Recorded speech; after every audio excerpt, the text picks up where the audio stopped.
Frankfurt, Germany, December 1941.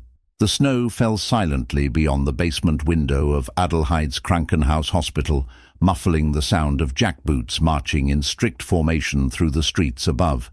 Elisabeth Metzger watched through the narrow rectangular pane, her breath fogging the glass as the soldiers passed. 26 years of nursing experience had taught her to keep her hands steady, even when her heart raced beneath her starched white uniform. Behind her, obscured by a false wall that she and Dr. Bernhard had constructed 3 months prior, 11 Jewish children slept on makeshift beds, hidden from the nightly inspections that had become routine since the hospital administration had been replaced by party officials. Elizabeth had volunteered for the night shift 6 days a week, knowing it offered the best cover for what she had committed to doing. "Nurse Metzger," a voice called softly from the hospital corridor.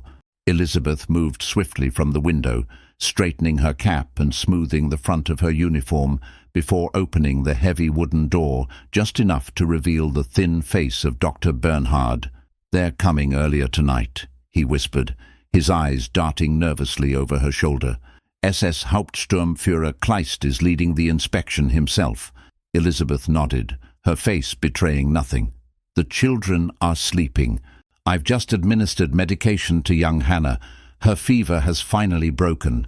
Dr. Bernhard understood her coded message. All the children were safely hidden, and the entrance to their secret chamber was secured. He gave a nearly imperceptible nod before turning away. "I'll stall them at the administrative office. Make sure everything is in order." Elizabeth closed the door, moving with practiced efficiency to arrange the basement storage room. Medical supplies were meticulously organized on metal shelves.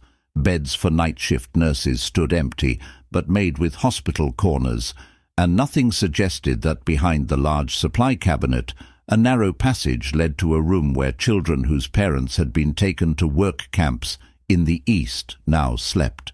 She had just repositioned a stack of clean linens when the door opened without a warning knock. SS Hauptsturmführer Kleist stood in the doorway, his black uniform immaculate, silver death's head gleaming on his cap. Behind him, 2 soldiers waited with clipboard and flashlight. "Nurse Metzger," Kleist said with a thin smile. "Working late again, I see." Elizabeth inclined her head respectfully. "Hauptsturmführer, we're short-staffed, as always. The war effort requires many of our younger nurses at the front." "Indeed." His eyes scanned the room methodically. "Your dedication to the Reich is commendable, though I wonder why our most senior nurse prefers the night shift in a storage basement rather than supervising the ward upstairs." The hair on Elizabeth's neck prickled, but her expression remained neutral. "At my age, Hauptsturmführer, the quiet is a blessing, and my organizational skills are better utilized with infantry than with the younger nurses, who are quite capable of managing patient care." Kleist walked slowly around the perimeter of the room, running a gloved finger along a shelf. "Immaculate, as expected of German healthcare. The Reich demands excellence in all things." Behind the false wall, less than 3 meters from where Kleist stood, 8-year-old Hannah coughed softly. Elizabeth fought to keep her expression impassive, silently praying the sound would be dismissed as pipes or settling foundations. "What was that?" Kleist turned sharply toward the wall. "The heating system, Hauptsturmführer. The old pipes protest the cold." Elizabeth moved to her desk and picked up a clipboard. "Would you care to review our supply inventory? I've noted several shortages that may impact our ability to—" "That won't be necessary." Kleist cut her off, still staring at the wall. For 3 agonizing seconds, he stood motionless. Then, abruptly, he turned to leave. "Carry on, Nurse Metzger. Germany appreciates your service." The door closed behind the 3 men, and Elizabeth allowed herself a single deep breath before moving silently to the wall. She pressed her ear against it, listening for any sounds from the children. Hearing nothing, she returned to her desk and gripped its edge, steadying herself. On the street outside, a military transport rumbled past. Elizabeth returned to the small window, watching as it disappeared into the swirling snow. The darkness seemed to deepen around her as she considered, not for the first time, what would happen if her actions were discovered. But it was too late for such thoughts. 26 years ago, she had taken an oath to preserve life. No government decree could release her from that promise. Beneath Elizabeth's apartment in central Frankfurt, Karl Wagner tuned his radio to the official Reich broadcast, but kept the volume low enough that the music was merely a whisper. At 62, the building superintendent had survived one world war and had no illusions about the current one. His arthritic hands moved methodically over the radio parts spread across his workbench, converting the standard receiver into something far more useful to himself and his sole confidant in the building. A soft, practiced knock at his door paused his work. 3 taps. A pause, then 2 more. "Come," he said, just loud enough to be heard. Elizabeth Metzger slipped inside, removing the scarf covering her grey-streaked hair. Her face showed the strain of her double life, deep lines etched around her eyes and mouth that hadn't been there a year ago. "You look exhausted," Karl said, returning to his work. "Coffee?" "No time."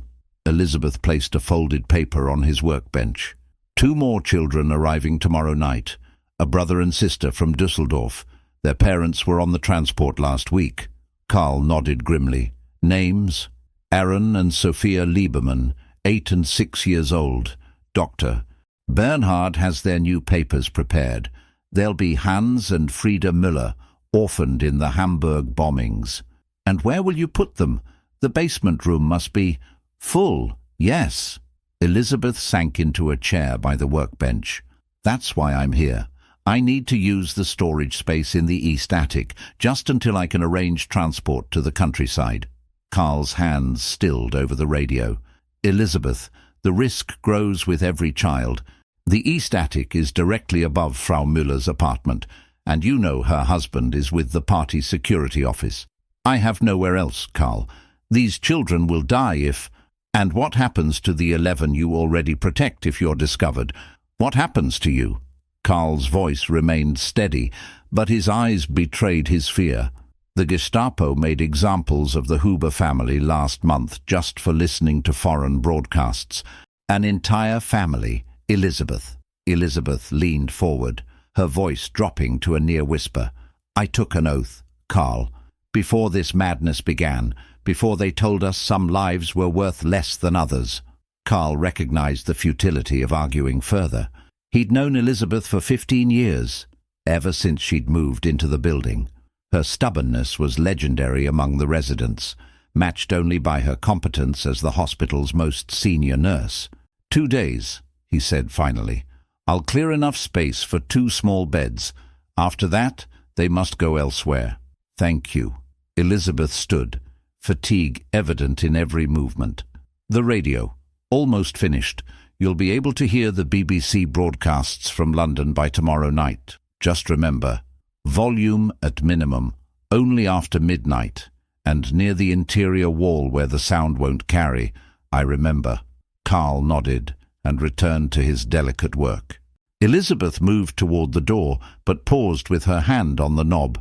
"Have you heard anything about the camps?" she asked, her back still turned. "From your cousin in Poland?" Karl's hands trembled slightly. "Nothing direct, but the rumors." He cleared his throat. "Go now, Elizabeth. Get some rest." She left as quietly as she had arrived, and Karl stared at the closed door for a long moment before returning to his work. Outside, a patrol car rolled slowly down the street, its headlights cutting through the early evening darkness. 3 floors above, Gerhard Müller removed his headphones and carefully recorded the time and details of the conversation in his notebook. As a junior officer in the security police, he'd been instructed to monitor suspicious activity in his assigned residential block. The listening device installed in the superintendent's apartment had been meant to catch illegal radio broadcasts. Instead, it had delivered something far more valuable. He closed the notebook and reached for his telephone. At the hospital, Elizabeth completed her rounds with mechanical efficiency. The regular patients received their evening medications, Bandages were changed and temperatures recorded. Nothing in her demeanor suggested the weight she carried. As midnight approached, she descended to the basement, using her key to unlock the storage room. Once inside, she moved the supply cabinet with practiced ease, revealing the narrow passage behind it. The hidden room beyond had once been a bomb shelter during the Great War. Now it sheltered children from a different kind of assault. "Nurse Elizabeth," whispered 8-year-old Hannah as she entered. The girl sat cross-legged on her bed, her dark hair falling in waves around her too thin face. "I finished the mathematics problems you left." "Well done," Elizabeth smiled, taking the paper Hannah offered. "And how is your cough?" "Much better. I hardly coughed at all today." Elizabeth placed a cool hand on the child's forehead. "No fever. A good sign." Around them, the other children slept on narrow cots arranged to maximize the limited space. Some had been here for months, others just weeks. All had lost their parents to the Nazi deportations. "Tomorrow, 2 new friends will join us," Elizabeth said, keeping her voice low. "A brother and sister. I'll need your help looking after the little one. Hannah, can you do that?" The girl nodded solemnly. "Are their parents gone too?" Elizabeth hesitated, then nodded. "Yes, but they're safe here with us now. That's what matters." She tucked Hannah in and checked on the other sleeping children before returning to the main storage room. As she was reorganizing supplies to maintain the appearance of routine work, the basement telephone rang, startling her with its shrill insistence. "Basement storage, Nurse Metzger speaking." "Elizabeth." It was Dr. Bernhard, his voice tense. "Come upstairs immediately. Administration office." "What's happened?" "Just come. Now." The line went dead. Elizabeth replaced the receiver slowly, a sense of dread building within her. She secured the hidden entrance, locked the storage room, and made her way upstairs, her footsteps echoing in the empty corridor. When she reached the administration office, she found Dr. Bernhard standing rigidly beside the hospital director's desk. Behind the desk sat SS Hauptsturmführer Kleist, his gloved hands resting atop a familiar notebook. Next to him stood Gerhard Müller, still wearing his apartment building slippers beneath his hastily donned uniform. "Nurse Metzger," Kleist said with artificial warmth. "How convenient that you were already working late. Please, join our discussion about the hospital's unauthorized residents." The administration office fell silent as Elizabeth stood before Kleist's desk, her face a carefully composed mask that revealed nothing of the terror gripping her heart. Through the window behind him, she could see the first hint of dawn breaking over Frankfurt, a faint greyish glow that offered no warmth or comfort. "Herr Müller has provided us with rather interesting information," Kleist said, tapping the notebook with one gloved finger. "It seems our most dedicated night nurse has been operating a Jewish kindergarten in our hospital basement." His voice remained conversational, almost pleasant. Quite the humanitarian effort. Elizabeth's mind raced through her options. Denial was pointless. The notebook undoubtedly contained transcripts from Karl's apartment. Her only concern now was for the children. "The children are German citizens," she said evenly, "orphaned by war and circumstance." "Children of enemies of the Reich are not German citizens," Kleist corrected, his smile never reaching his eyes. "And harboring them is treason, punishable by death. You know this, Nurse Metzger." Dr. Bernhard stood rigid beside her, his face ashen. Elizabeth could sense his fear, but also something else, resignation perhaps, or preparation for what must come next. "I am a nurse," Elizabeth said simply. "My duty is to those who need care." Kleist leaned back in his chair, studying her with clinical detachment. "Your duty is to Germany, to the Reich and the Führer. Your expertise should be reserved for those who deserve it. German soldiers returning from the front, German mothers delivering the next generation of the master race." He shook his head with apparent regret. "Instead, you waste it on parasites." Elizabeth's hands clenched at her sides, but she kept her expression neutral. She had known from the beginning that discovery would mean death. She had made her peace with that possibility. "What happens now?" she asked. Kleist exchanged a glance with Müller, then turned back to Elizabeth with an expression that chilled her more than his previous contempt.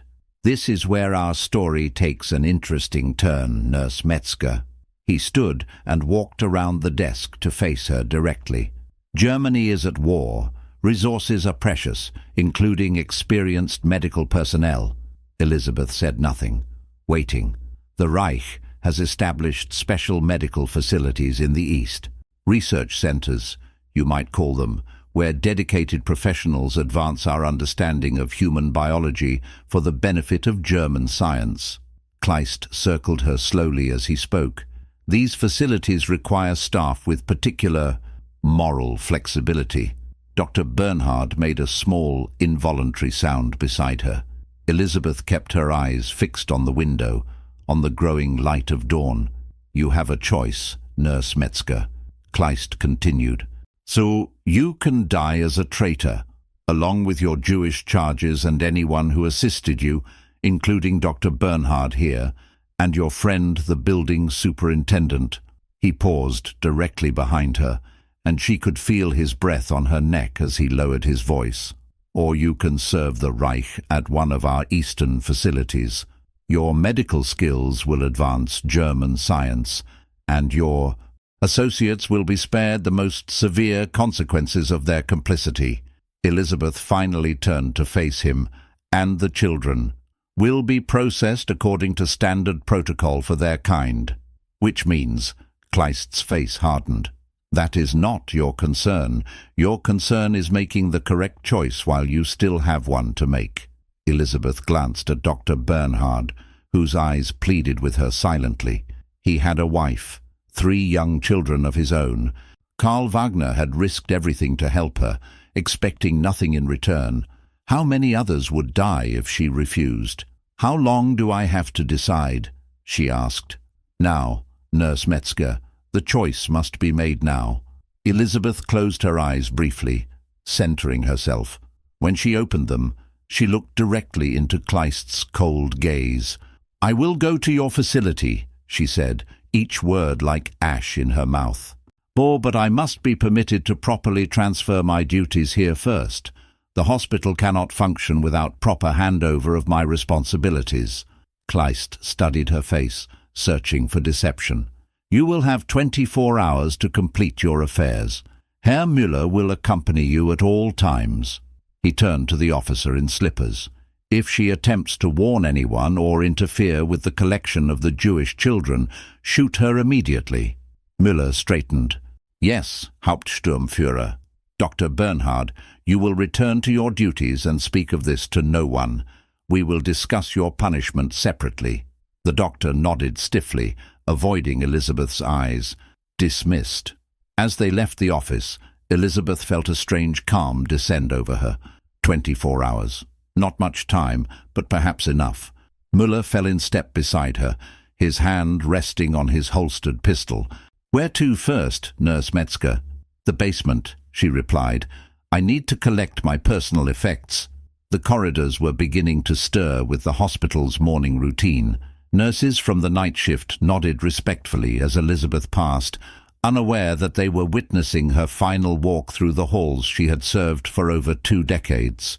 When they reached the basement, Müller unlocked the storage room door, gesturing for her to enter first.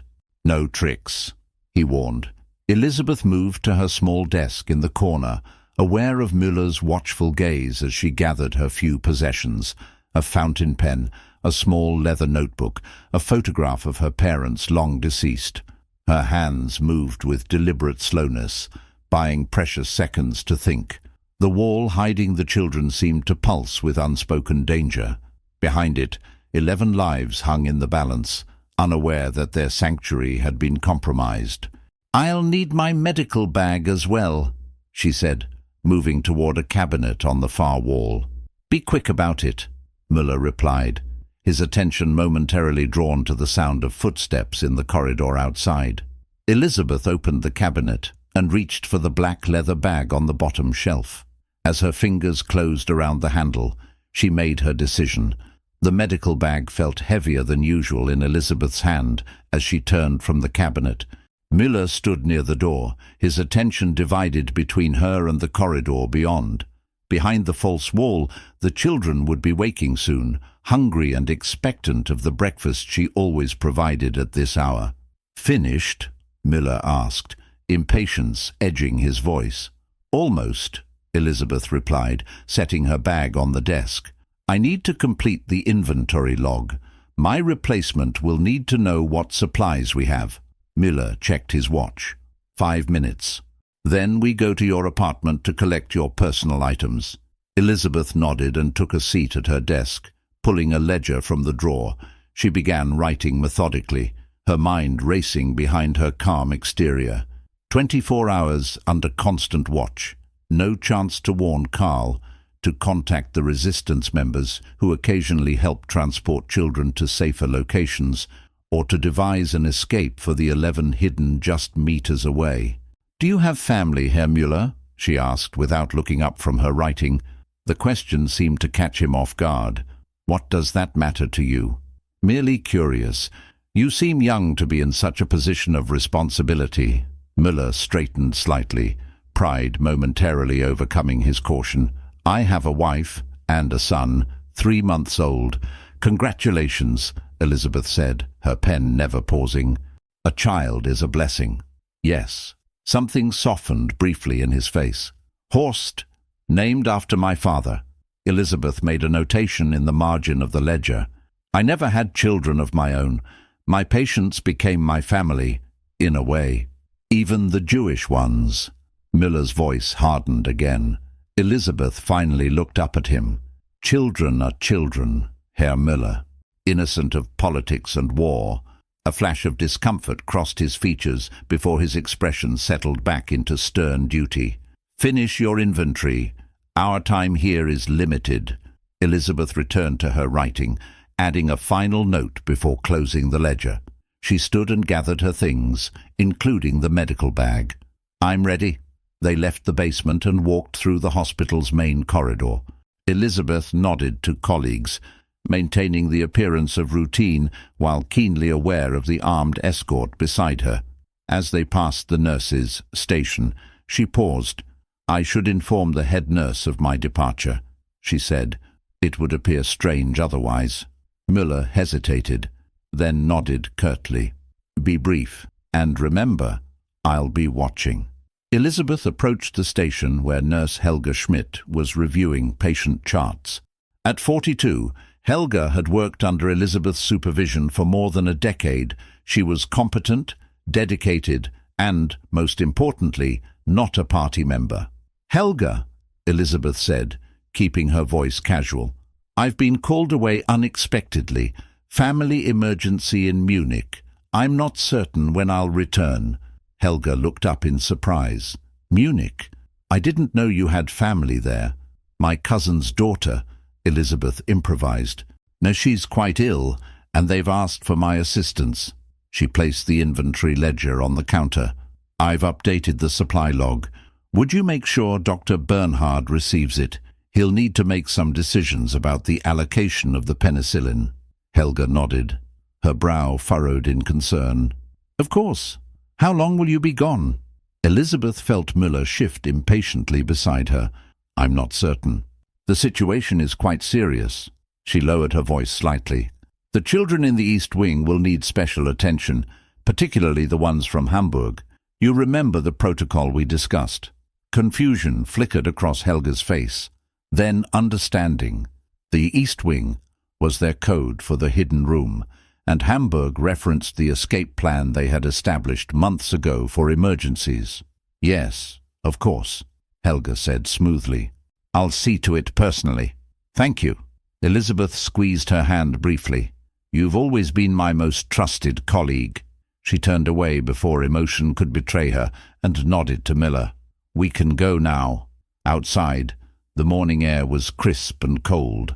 Frankfurt was coming alive with activity, people hurrying to work, military vehicles rumbling through the streets. the ever-present propaganda posters exhorting citizens to greater sacrifice for the Reich. They walked in silence to Elizabeth's apartment building. Karl would normally be sweeping the front steps at this hour, but today the entrance stood empty. Elizabeth felt a pang of worry for her old friend.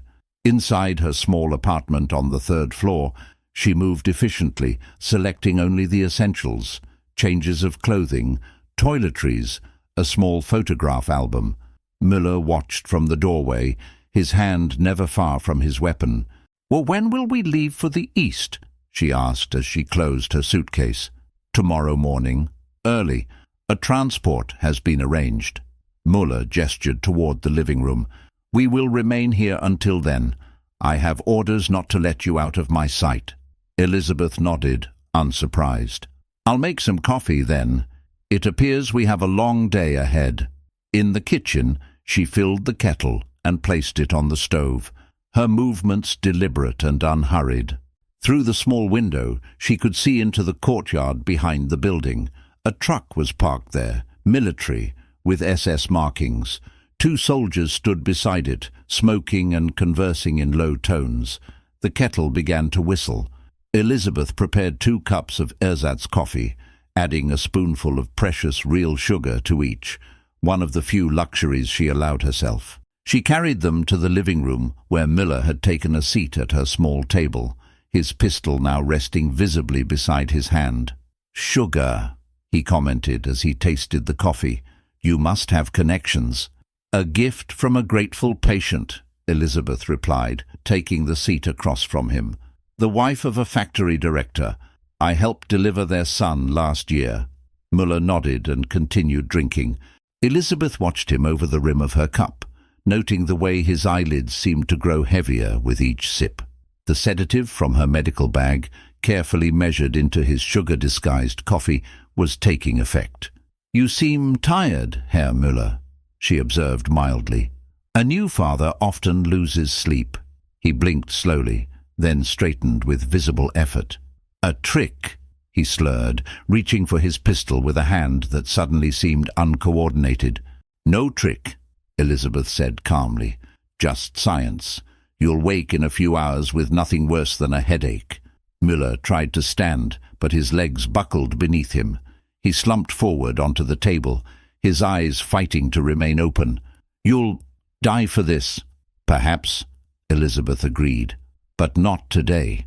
She waited until his breathing deepened into the rhythm of drug-induced sleep before moving to action. The clock on the wall showed 8:17 a.m. She had perhaps 3 hours before anyone would think to check on them. Working quickly, she bound Müller's hands behind him with a belt and gagged him with a kitchen towel. Then she changed from her nurse's uniform into a plain dress and coat, tucking her hair under a nondescript hat. From beneath a loose floorboard in her bedroom, she retrieved the emergency supplies she had prepared months ago: false identification papers, a small amount of money, and a map marked with safe locations. Elizabeth took one last look around the apartment that had been her home for 15 years. Then she slipped out the back entrance of the building, avoiding the soldiers in the courtyard, and disappeared into the streets of Frankfurt. She had 11 children to save, and the clock was ticking. Elizabeth kept her head down as she navigated the morning crowds, her steps purposeful but unhurried. Drawing attention now would be fatal.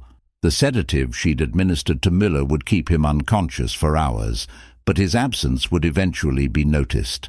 By then, she needed to be far from Frankfurt with 11 children in tow, an impossible task, but she had no choice but to attempt it.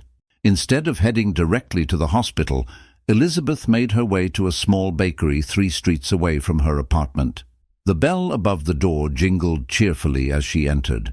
The warm smell of bread, real bread, not the ersatz variety most establishments now served, filled the small space.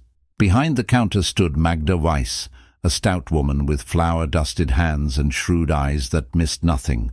She looked up as Elizabeth approached. "Nurse Metzger," she said with practiced casualness. "The usual." "Yes, please," Elizabeth replied, "and I was wondering if you had any of those special pastries my nieces and nephews enjoy so much. The ones from Hamburg. Magda's hand stilled momentarily over the bread she was wrapping. Hamburg pastries. I believe I might. Let me check in the back. She disappeared through a curtained doorway. Elizabeth waited, acutely aware of each second passing. A young mother with a toddler entered the shop, and Elizabeth nodded politely while keeping her face partially turned away. Magda returned moments later with a package wrapped in brown paper. Found the last batch. They don't keep well, so you'll want to use them today. Elizabeth accepted the package and paid. Thank you. They'll be so pleased. Back on the street, she tucked the package, which contained no pastries but rather several sets of false papers, into her coat pocket and continued on her way. Her next stop was St. Boniface Church, where she slipped inside and made her way to the confessional. "Bless me, Father, for I have sinned," she whispered through the screen. "How long since your last confession, my child?" The voice belonged to Father Thomas, a man she had known since before the war. 3 weeks, Father, but I come with an urgent need, not a confession." A brief silence. "Speak freely.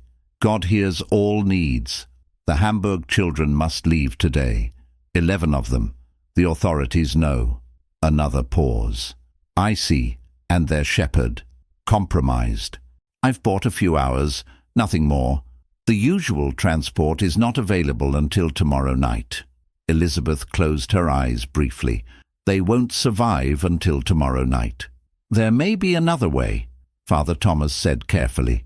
"Come to the sacristy after you leave here. Sister Agnes will assist you." "Thank you, Father." Elizabeth exited the confessional and made her way to the sacristy at the back of the church.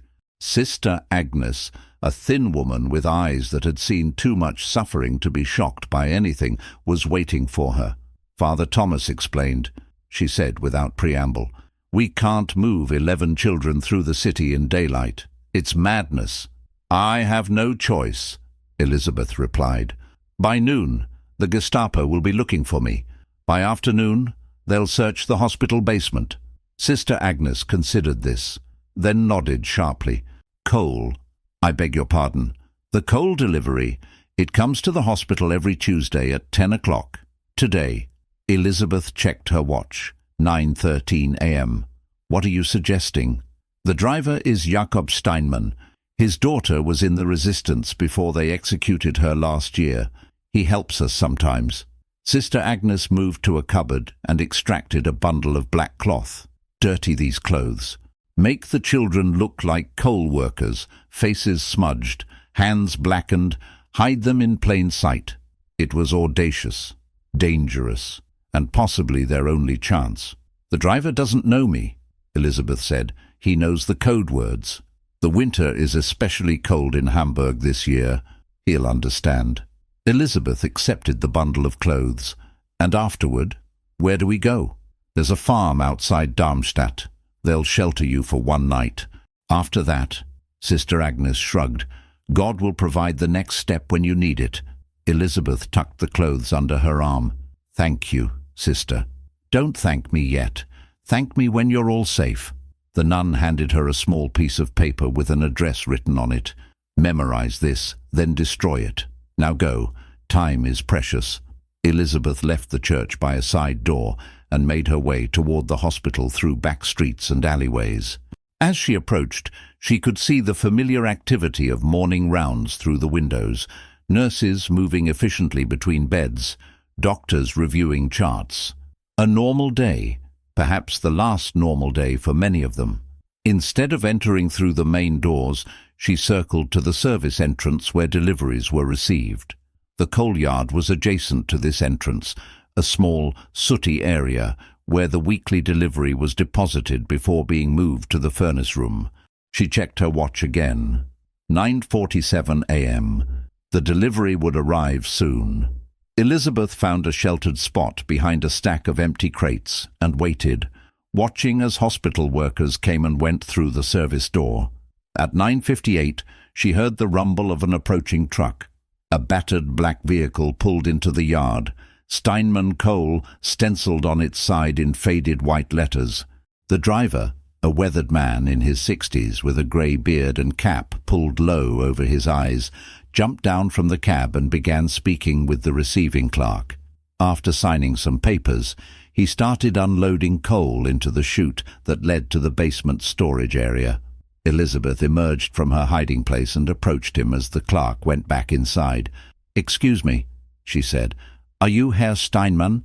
The man paused, coal dust floating around him like black snow. "Oh, who's asking?" "A friend. The winter is especially cold in Hamburg this year." Steinmann's expression didn't change, but his eyes sharpened. He glanced around quickly, then gave a nearly imperceptible nod. "What do you need?" "Transport for 11 children, from inside the hospital to a farm outside Darmstadt. Today, now." He whistled softly. 11. Christ almighty. He ran a hand through his beard.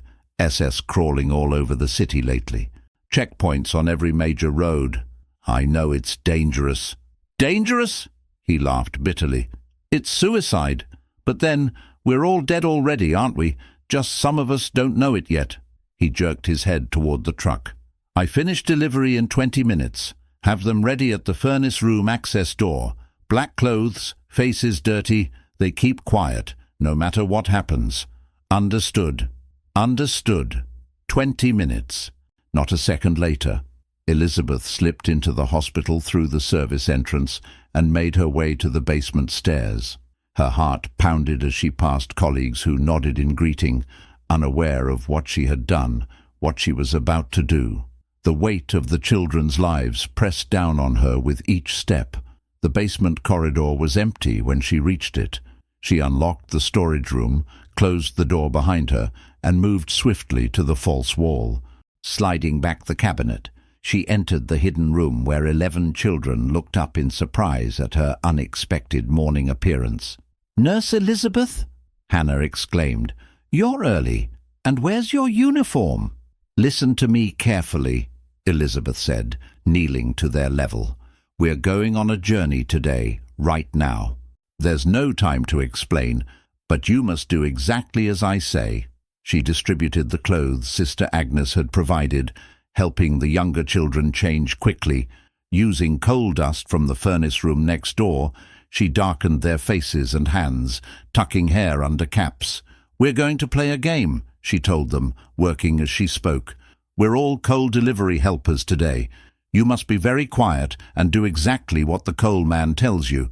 No questions, no talking unless he speaks to you first." The older children, sensing the urgency in her voice, helped with the younger ones. Hannah, always perceptive beyond her years, met Elizabeth's eyes. The soldiers found out, didn't they? Elizabeth paused, then nodded. "Yes, but we're going to be safe, I promise. Like you promised my parents would come back." The girl's voice held no accusation, only a sad wisdom no child should possess. Elizabeth placed her hands on Hannah's shoulders. "I can't promise everything will be perfect, but I promise I will do everything possible to keep you safe."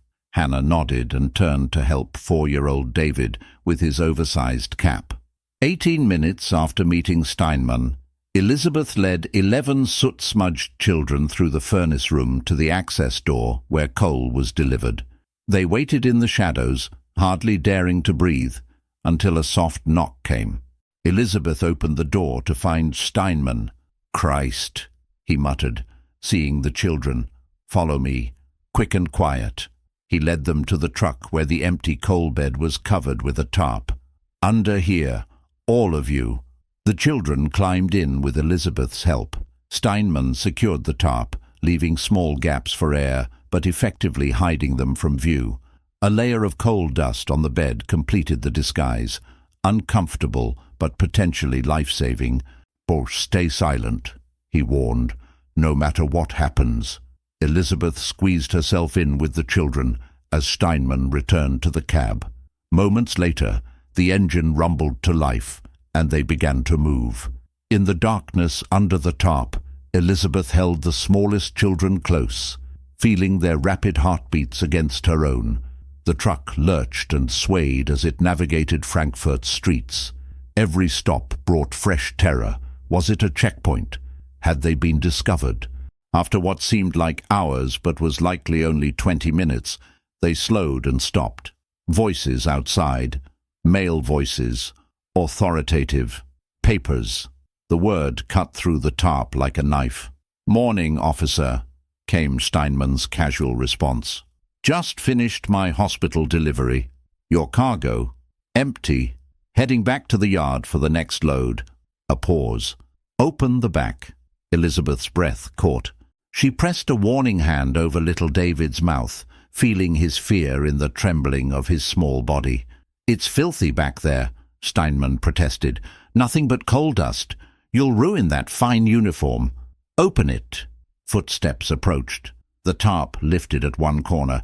A beam of light swept across the coal bed, passing inches above where they lay huddled together, barely breathing. "Satisfied?" Steinman asked. "Told you. Nothing but dust and dirt." The tarp dropped back. "Proceed, Heil Hitler." "Heil Hitler," Steinman replied, his voice revealing nothing. The truck lurched forward again. Under the tarp, Elizabeth released a silent breath and closed her eyes in momentary prayer.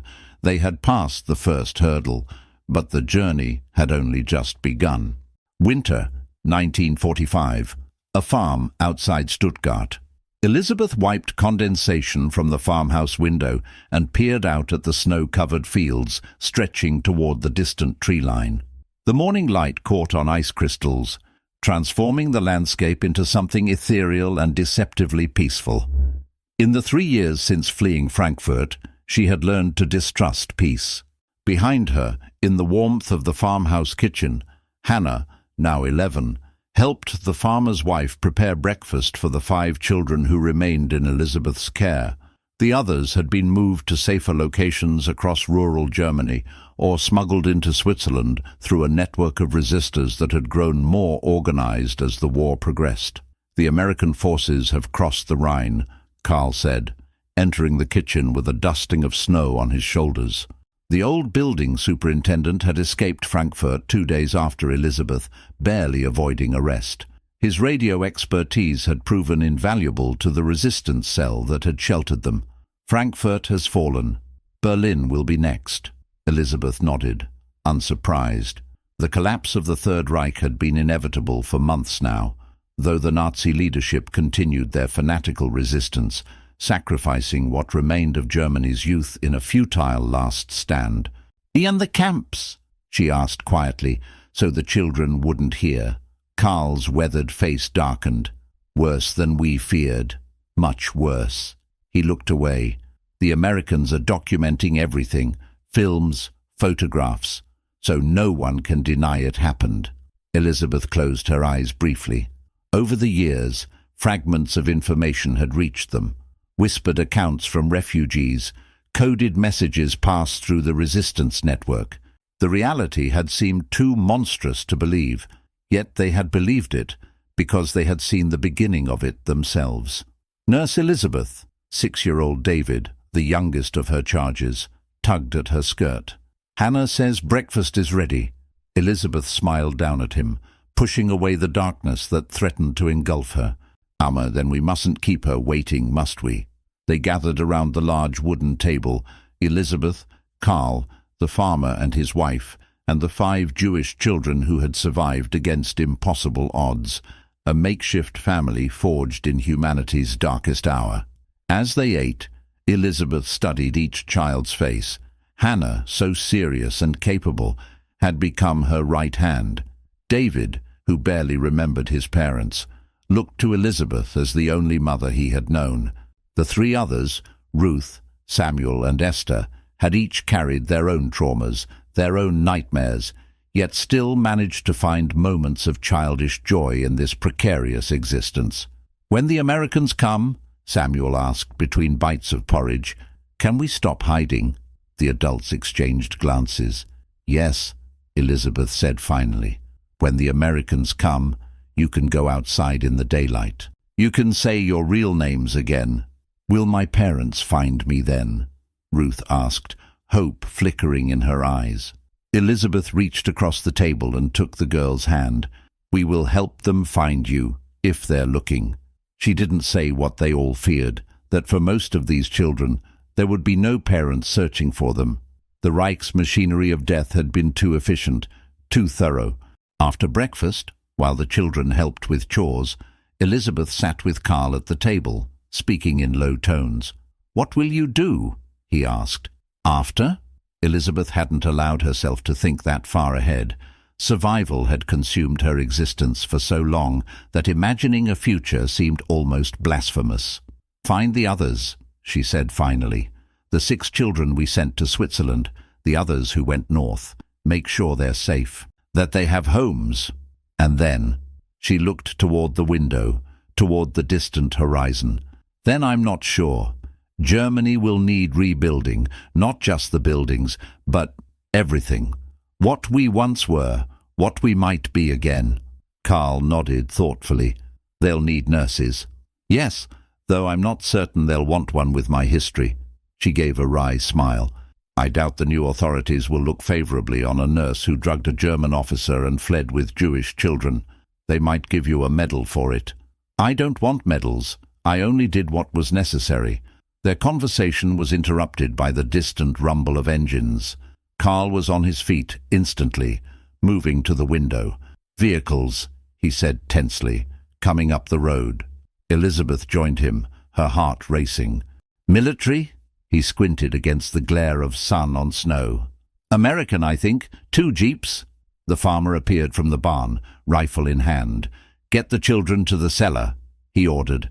Elizabeth hurried to gather the children, who had learned through bitter experience that strange vehicles meant danger. They filed silently into the root cellar beneath the kitchen, practiced in the drill they had performed countless times before.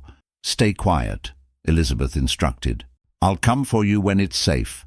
Hannah, as always, remained calm. "We'll be fine, Nurse Elizabeth." Above, they heard the vehicles stop, doors opening and closing, voices calling out in English.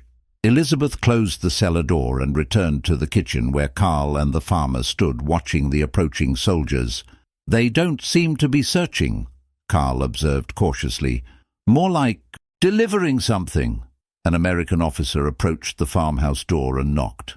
The farmer, hiding his rifle behind the door, opened it partially. "Good morning," the officer said in accented German. "Is this the Weber farm?" "Yes," the farmer replied warily. "I'm looking for Elizabeth Metzger." Elizabeth felt her blood turn to ice. After all this time, had they been found? She stepped forward. "I am Elizabeth Metzger." The officer's weathered face broke into a smile. "Ma'am, I'm Captain Robert Miller, United States Army. We've been asked to locate you." He turned and gestured to a figure emerging from one of the jeeps. "Someone's been looking for you for a very long time." A slender woman in a worn coat made her way toward the house, her movements hesitant yet purposeful. As she drew closer, Elizabeth felt recognition dawn, impossible though it seemed. "Helga?" Nurse Helga Schmidt stopped a few paces away, tears streaming down her face. "You're alive! They said you were, but I didn't dare believe it."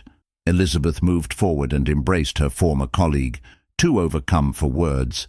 "I've been tracking you since Frankfurt was liberated," Helga explained as they separated. "The Americans helped me. They're documenting everything. The camps, the killing centers. They're looking for people who resisted, who saved lives."